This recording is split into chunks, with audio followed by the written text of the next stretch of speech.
China is building a mega dam that is going to put the Three Gorges Dam to shame. Hello, my friends, Tucker here, and welcome back to the History of Everything podcast YouTube channel. And today we're going to be starting off our story with, a rather unexpected angle for this podcast and channel.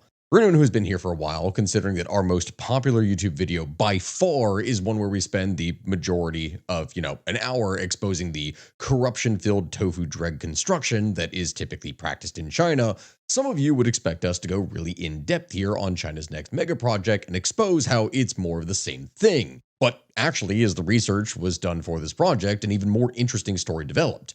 One that exposes just how much other media and propaganda together can distort a story when it comes to the People's Republic of China. And for all those tanky bros out there who have claimed for years now that I am a CIA plant or some kind of government shill for the United States because I strive to try and tell the truth and be as honest and blunt as I can be, yeah, the things that I'm about to say here about China would absolutely not fly if I was affiliated with the US government in any way, shape, or form. And that's actually because, amazingly enough, this video is going to end up being in defense of China. Yeah, for those of you who've been here for a while on my channel, that probably sounds pretty shocking, so please allow me to explain.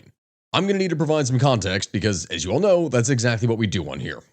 Dear Lord, history and the world are just incredibly chaotic. We've seen some pretty wild things over the course of history, and it makes for some great storytelling. Just like you can tell your own weird and wild historical stories with today's sponsor, Heroes of History. Launched late last year, Heroes of History is a fresh strategic mobile RPG that is worth exploring, especially if you're like me and you have a lot of free time sitting at your desk waiting on things to happen, because I do that a lot, and to be fair, that's a lot of history.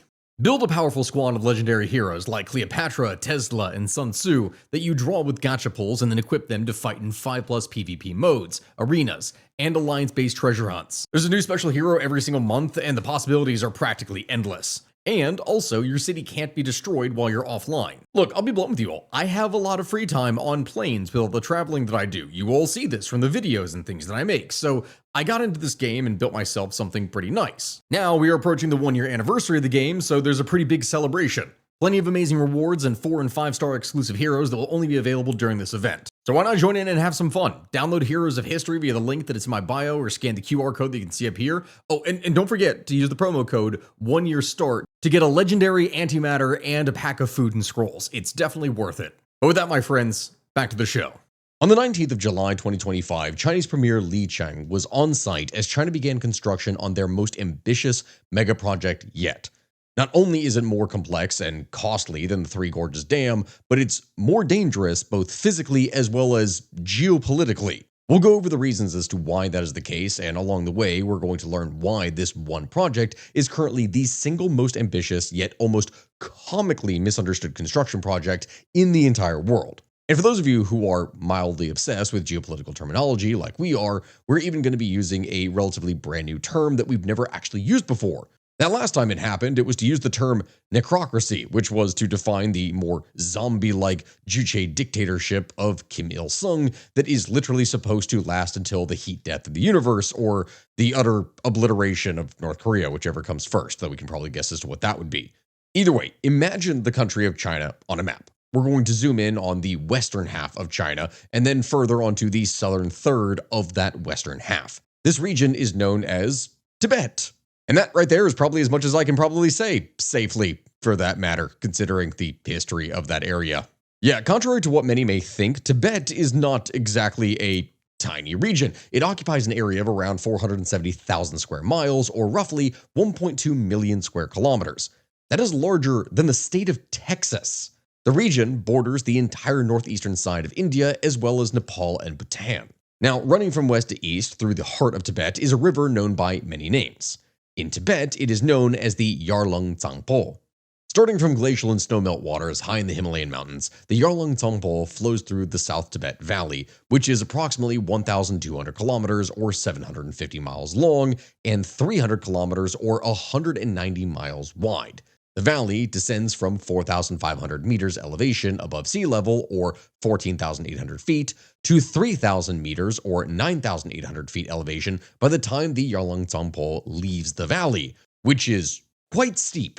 The river flows down the valley in a west to east direction, with numerous twists, turns, and rapids created by the various mountains and smaller valleys that the river twists around and cuts through. As an interesting side note, these conditions have made the Yarlung Tsangpo something of a 21st century mecca for extreme sports athletes.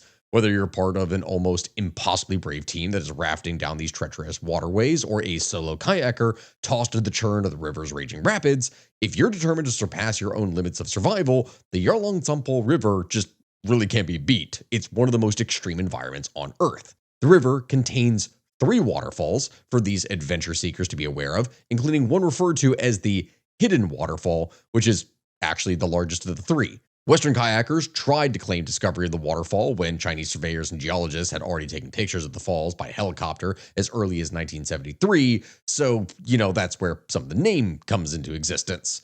As it flows out of the Tibetan plateau, the Yarlung Tsangpo forms a giant horseshoe bend as it flows around the Namcha Barwa mountain, and this part of the river's course is known as the Yarlung Tsangpo Grand Canyon, which, because of these mountains forming the sides of the walls, is the deepest canyon in the entire world technically, making it deeper than the Grand Canyon.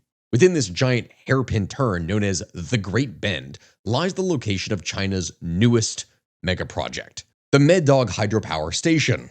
And the price tag for this project is listed at over 1 trillion Chinese yuan, which is equivalent to around $137 billion. Yes, that is a lot, more than most countries make over the course of an entire year, so let me explain why it's going to cost that much. Most of you are at least probably familiar with the existence of the Three Gorges Dam that is situated along the Yangtze River in central China. Known as the largest dam in the world, the Three Gorges Dam is so massive and holds back so much water that it slowed down the Earth's rotation, making the duration of a day on Earth 0.06 microseconds longer. Doesn't sound like a lot, but the fact that a dam did this is incredibly impressive. If that weren't crazy enough, it also made the Earth very slightly more round in the middle than it is at the poles. Changes in its water level affect the gravity field in western Sichuan, which in turn affects seismic activity in the area, making such events slightly more common.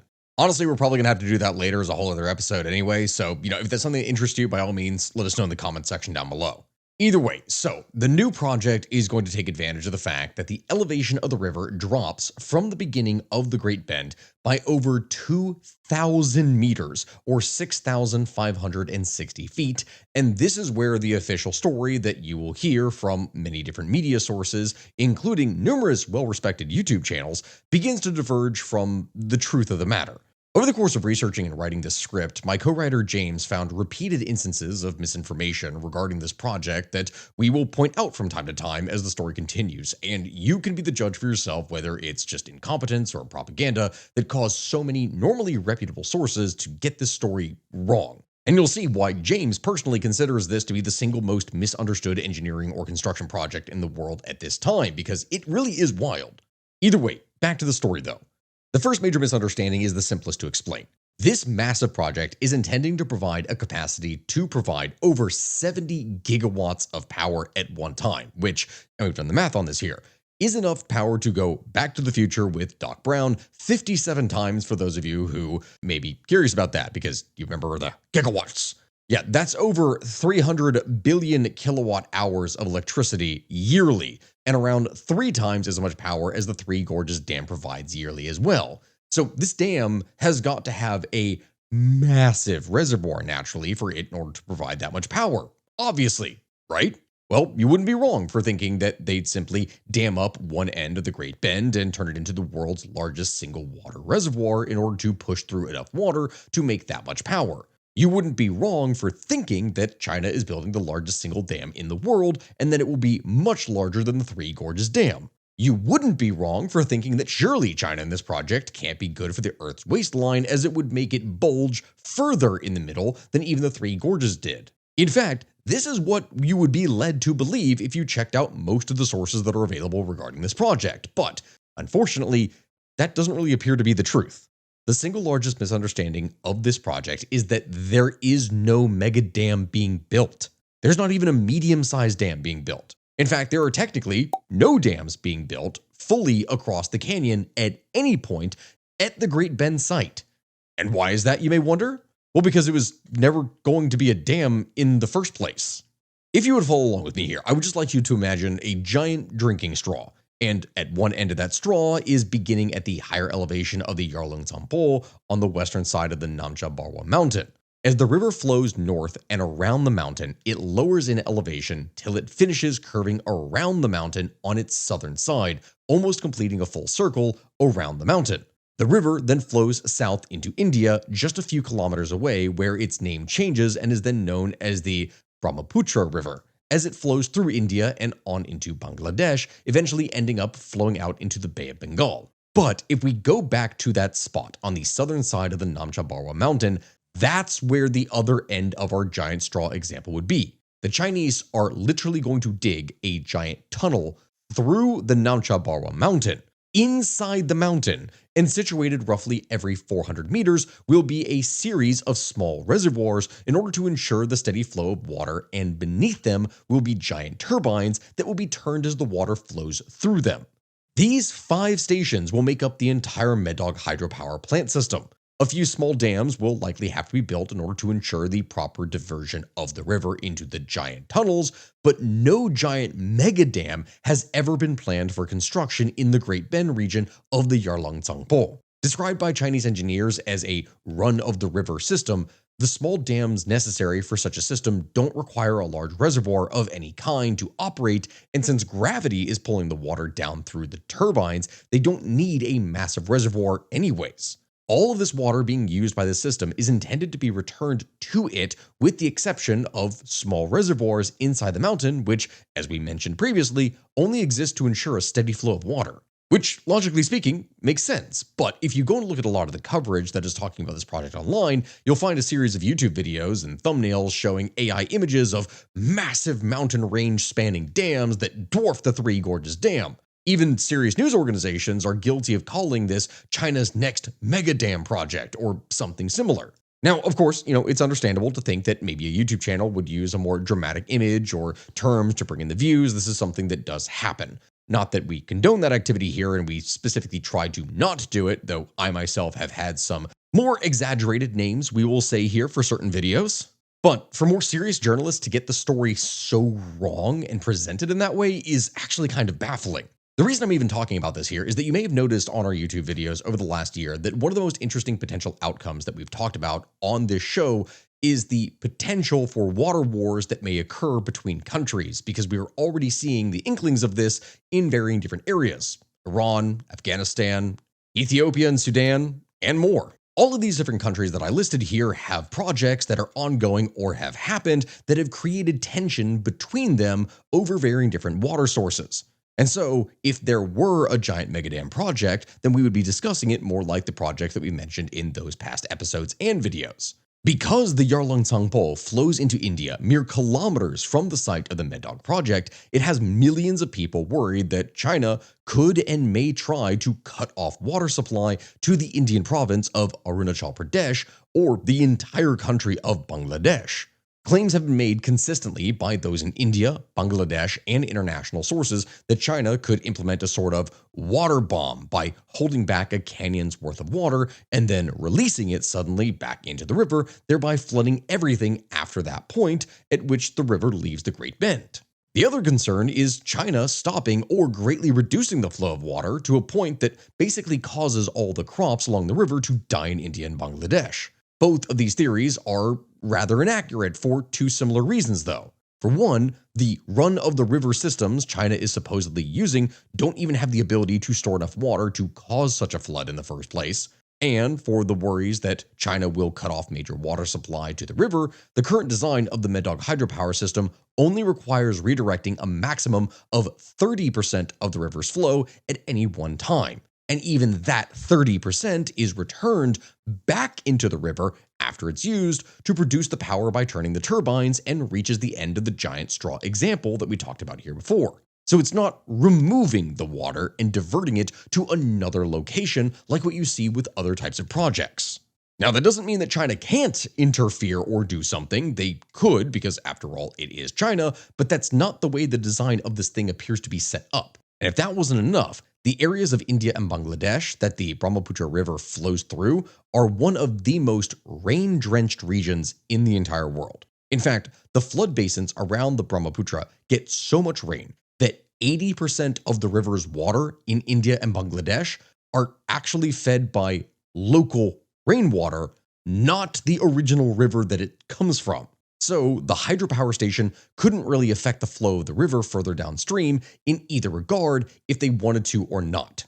Like, this is one of those things that we really have to touch upon. When you look at varying different media sources and the sensationalist claims that China is trying to implement a new practice of hydrohegemony here, like, they may do that in other areas, but this isn't one of them. This claim is baseless and not housed in the realm of facts, but is just an example of propaganda that you may see to make the CCP look bad. Which, yeah, okay, there's many different cases in which, yes, the CCP does look very bad with what it is they do, but this isn't one of them. Oh yeah, and see, I told you we would use a new term, and that has never been used here on this channel, hydrohegemony. Yeah, that honestly sounds like a band name that someone would come up with in college from political science majors. Either way, moving on. There have been some legitimate concerns about the project's effect on local wildlife. Of course, we're not saying that this project is completely clean or safe or anything like that. No, it's just pointing out where there are severe exaggerations. This is something that definitely would need to be addressed, but as far as harming the fish, they can easily redirect them with nets or barriers placed in the river. Since they're not going to be flooding the entire valley, other concerns about wildlife on land are less realistic. Yes, there is definitely going to be disruption to the wildlife when they bring all their equipment in and build the stuff in the first place, but after they've completed the project, there is no real reason that the wildlife can't turn. That's because, again, most of the work being done for the project will literally be inside of the mountain. Taking a shortcut through the mountain means that the largest effects on the environment will largely be done by the construction equipment that is required to move all that rock out of the way, and not by the project itself. So we're fine then, right? Well, what is a legitimate concern is the effects on local seismic activity. That actually is something. Roughly 60 million years ago, which probably at this point for this history channel is probably the longest back that we've ever gone, the Indian tectonic plate began to move northward, smashing slowly into the edge of the neighboring Eurasian plate to the north. This caused buckling along the edge of the Eurasian plate, which formed the Himalayan mountain range. I say that it did this, but this process is never something that ever actually stopped, and the Indian plate is still moving northwards and still causing seismic activity in the region. It's also the only place in the world where a continental plate collision occurs in real time that we can monitor fairly easily. The rest are actually deep under the ocean. This is one of the reasons why the worst earthquake on record happened not too far from the Great Bend in far northern India, but that would be a story for another day. Now, my friends, when I'm going and describing all this, there really is no scientific consensus yet about what exactly is happening as the Indian plate pushes underneath the Eurasian plate. But whatever is occurring almost isn't important. What is important is that the region, including the Great Bend, is home to a high percentage chance of seismic activity. In fact, because of being pushed up from the underneath by the Indian plate, the Himalaya mountains are growing at an average rate of around 5 millimeters or 0.2 inches per year. But the areas at the leading edges on the left and right northern corners of the Indian tectonic plate happen to be growing at a rate of more than 10 millimeters per year. That is extremely significant for the Earth. The Great Bend is situated right on top of one of those corners, and the potential for seismic activity to damage the project is high, which is why they're building the tunnels to expand, contract, and flex with the movement of the rock as much as possible. Aside from that, special focus has been placed on early warning detection systems to better help prevent damage and also to more quickly identify which areas of the tunnel have received damage should seismic activity occur. That being said, there is also a lot of danger of both earthquakes and landslides being triggered by the digging and removal of so much rock inside of a mountain right on top of a seismic hotspot. This is probably the only part of the majority of the information about this project that is actually reported correctly by the majority of sources. Yes, this is in fact a risky place to put a project to provide enough power for upwards of 200 million people. But China knows this, and they're trying to put as many contingency plans in place as possible in order to deal with said issues. This leads us to the point in most of the articles and videos currently available about the project where they begin to question just why China would build such a massive project in Tibet. Because the population of Tibet is 3.6 million people. This is barely more than the San Diego metro area or the Minneapolis-St. Paul metro area. So why the hell would they build a hydropower station that could provide power for 200 million people when the local population is barely bigger than Baltimore? After all, everyone knows that sending that kind of power across large distances just isn't practical because a lot of energy is lost before it would even get there, right? And yet, again, here's where we run into another area where most of the current available sources fall short of portraying reality as it exists on the ground. This is because a simple 5-minute Google search would bring up the fact that China is actually currently leading the world in the development of ultra high voltage electricity transmission technology. And I'm going to need to explain that here for a second. This is all because since the year 2004, electricity consumption in China has been growing at an unprecedented rate when compared to the rest of the world. For those who don't know, the rapid growth of China created a serious supply shortage in the year 2005 when it came to electricity. This caused an almost greater sin to be placed upon the government than even bad-mouthing the Chinese Communist Party would have been for an average citizen. It affected the economy greatly and caused the loss of profit for many Chinese companies. And if there is one thing that is generally understood in the 21st century to be an unspoken part of the social contract between China and its citizens, it is that neither side of the agreement should do anything to damage the economy. That is the priority. The economy is the priority for the state first and foremost, because a good or at least stable economy means that the general populace is much more likely to stay pacified. Economics is literally what is keeping China from invading Taiwan and risking a war with the United States. This is because much of the debt owed to China actually comes from the US, and risking those business ties and that much debt to engage in a physical war is much riskier for the Chinese state to handle than a trade war is. All that being said, you should still keep an eye out for activity in the South China Sea or near Taiwan by the Chinese for the next few years, because most analysts do predict that World War III is likely to start somewhere in those vicinities at any point, with some estimates saying 2027 to 2029. And dear God, we can only hope that those predictions are incorrect, even though things have been getting spicier down there. All of this is to say that ever since 2005, China has been spending a metric shit ton of money, over $88 billion just to start on electrical infrastructure. And especially because of their early adoption of electric vehicles in greater numbers than any other country, they currently have the world's most advanced electrical grid. As the flow of money to develop and expand electrical infrastructure has never really been stopped by the Chinese government, they quickly surpass most other countries in both electrical grid quality as well as capacity. China also now leads the world in hydroelectric power production, surpassing the second largest producer, Brazil, by almost 3 times as much energy production, which is huge. The initial push in 2005 regarding power generation and power infrastructure caused China to double its energy generation capacity in just the 4 years from 2004 to 2008. China is, by this point, hilariously obsessed with 5-year plans. As part of its 12th 5-year plan, which covered the years from 2011 to 2015, China committed to the development of an ultra-high voltage, or UHV, transmission corridor to increase the integration of renewable energy wherever it may be in China. On the transmission and distribution side, they focused primarily on expanding capacity and reducing losses during the course of the electrical energy transmission. And since they started these efforts 15 years ago, guess who is currently leading the world in both development and implementation of UHV lines?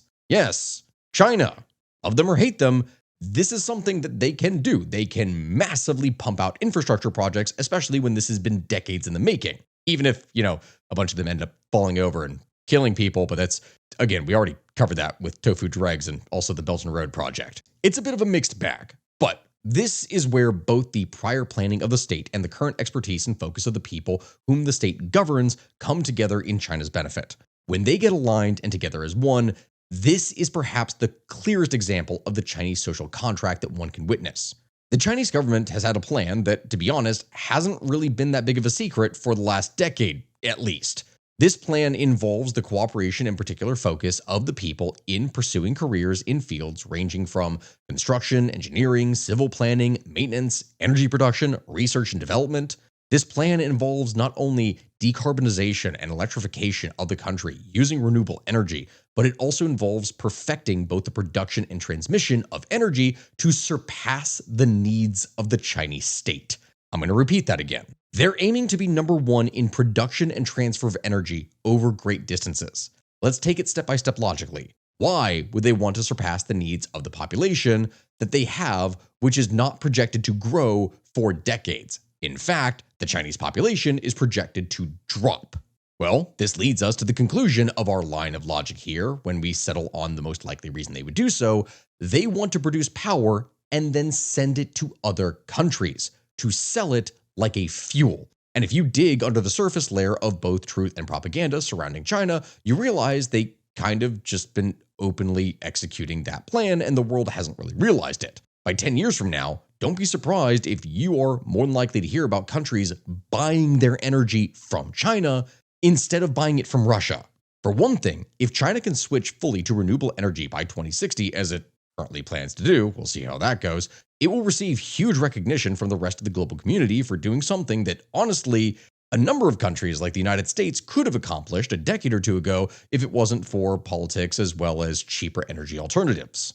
Really, when talking about this, it's kind of an easy choice when you're a third world country to purchase energy from a clean energy provider if you get massive carbon tax credits for doing so. When it comes to obtaining a lower risk rating from someone like the World Bank or the International Monetary Fund, things like if you've switched to clean energy are actually heavily considered when it comes to deciding whether they want to lend your country money or perhaps how much money they're willing to lend your country.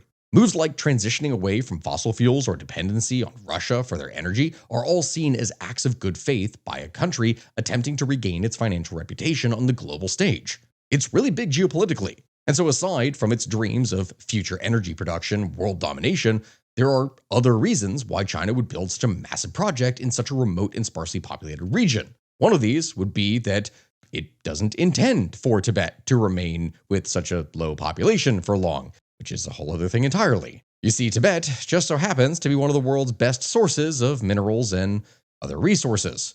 Period. It's so untapped due to its remote location and low population that you can expect the next population migration or expansion in China to be stretching out towards Tibet if it doesn't start in Tibet initially, though something like that has already been happening, arguably, for the last several decades. This is because the process of mining and transporting all the resources and minerals out of the region, as well as the rock removed for the Medog Hydropower Station, all require a city-sized population of workers to temporarily move to Tibet.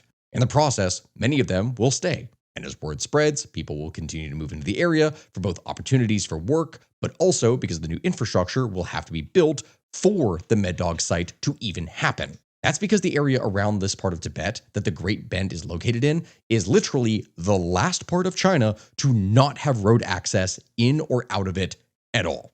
So, my friends, when we're describing this, they're going to need people to build infrastructure and drive long-haul trucks and man excavators and all of that stuff. And some of those people are going to stay and start families too. This region is essentially the last frontier of the Chinese population density, and a project of this size ensures that it can grow indefinitely as long as, the actual population of China would grow. But that's a whole other thing. Of course, my friends, with everything that I have described here so far, sadly, there have been all sorts of different guesses from varying different media sources as to why China is building such a huge project in a remote area. As an example, for one of these YouTube channels, and I'm not going to name any specific names when talking about this, one of the claims was that, yes, the plan is to make a giant cryptocurrency mining operation, which, okay, sure. Yeah, I guess one could theoretically build a giant cryptocurrency farm out in Tibet, but they could also do themselves way more benefit when it comes to business and public perception if they just built the dam, not actually a damn thing, and then sold power to countries that were struggling to provide their own power. Like that seems like a more reasonable thing, or to develop their own renewable energy infrastructure. Again, I'm not going to call out specific channels, but that seems like a really weird claim in general. Again, we refer to the unspoken social contract of China. Neither the people nor the government should screw up the economy. Everything else is secondary. So it stands to reason that China would much rather go the easier and more beneficial route when it comes to their appearance. The CCP is aware of the image that they have and the image that the country and its people have, and they're trying to change perceptions in the next few decades to attempt to push China as the world's economic superpower. And if there's any reason that World War III actually doesn't pop off, it will likely be because the Chinese didn't want to screw up their economy any more than it already may be, which is, again, I covered a whole thing on how the Chinese economy is kind of fake. That is, You can't rock the boat too much. China already depends on Tibet for a full third of its hydropower production. So, is it really some ploy by the CCP to cut off water to India and Bangladesh, causing millions of people to suffer for little apparent gain? Or is it rather continuing to develop in a highly profitable area that is historically contested and said by many people, the majority of people in fact, to not even be your land in the first place? But by settling a large population in there as quickly as possible, you give yet another reason as to why that land should continue to be a part of your country. Considering the logic, the latter part seems to be the significantly more likely answer. And if you've doubted everything that we've said here so far, just think about it. If the economy is so important to both the people and the government of China, why would they risk losing business just to deprive the countries downstream of less than 20% of the water flow that they were already receiving? There just doesn't really seem to be a profit in it. The Medog Hydropower Station is planned to be completed by 2033. That's a very hopeful schedule for such a massive project, mind you, considering the logistical nightmares they're going to have to overcome through literally every single step of the process. Like first, they got to build up the roads to bring all the equipment in, and then they got to get the heavy construction equipment to be dragged up thousands of feet into an area that's already extraordinarily remote and hard to get to. Then they'll have all this heavy equipment operating essentially perched on the side of a mountain in a region where you can only do construction work for like 6 months out of the year due to bad weather and heavy snowfall. Then they have to safely dig the tunnels into the mountain and line them up with the tunnels on the other side, basically with zero margin of error. Then they have to hope that all the construction doesn't trigger a landslide or even worse, an earthquake. And they also gotta hope that the earthquake doesn't just happen regardless of human intervention and screw the entire thing over, potentially killing thousands of people. Which is a possibility. Mind you, that is all a possibility. Throughout all of this, they'll also be hoping that their tunnels hold up and that their reservoirs don't leak into the surrounding rock. And then they have to build the power stations underneath the mountain while still hoping the tunnels hold. And then if all of that goes well, they still have to worry about damage and repairs in the future, which is almost a certainty in such a seismically active area. Honestly, if this is something that is able to be pulled off and be maintained, that would be truly impressive and amazing.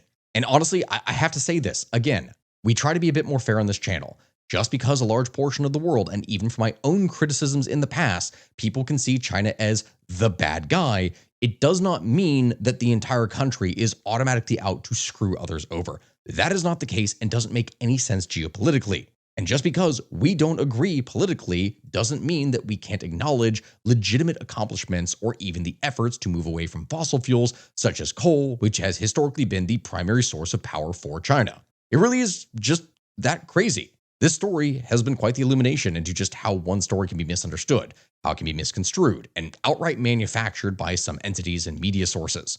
It has been surprising to see just how much the internet got the facts wrong here, as people want to simply jump to conclusions without looking into things deeper. But remember, we always try to talk about context and to explain things more deeply. Through the process of bringing the story to you, it reinforced our commitment here to try and do that all the more. And despite what I have seen from certain comments, which I've made a couple posts here about, if I went and left a lot of this information out in order to be able to construct a story that I would want you to hear, then that means that I would be doing a disservice. You'd only be hearing the history of some things, not the history of everything. So with that all being said, my friends, thank you very much for watching. I really do appreciate it. Please leave us a comment and check out our Patreon for some exclusive content and access to content. And besides that, my friends, I wish you all the best of luck. I also do want to stress right now here, as this video is going out here at the end, that if you want early access to my videos, at least from the audio side of things before they are fully edited, once these things are recorded, I am uploading them with their audio, even if there's no edits or anything else, I am uploading them to YouTube for members. Now, in 3 or 4 days after it is that I post, once it is that my editor comes back with all of the different imagery that is going in this, it's obviously going to look like what it is that you're seeing right now. But if you want to listen to these episodes as a kind of podcast with no ads or other stuff like that, you should definitely check out our membership. With that, my friends, I'll see you all here next time. Goodbye and best of luck.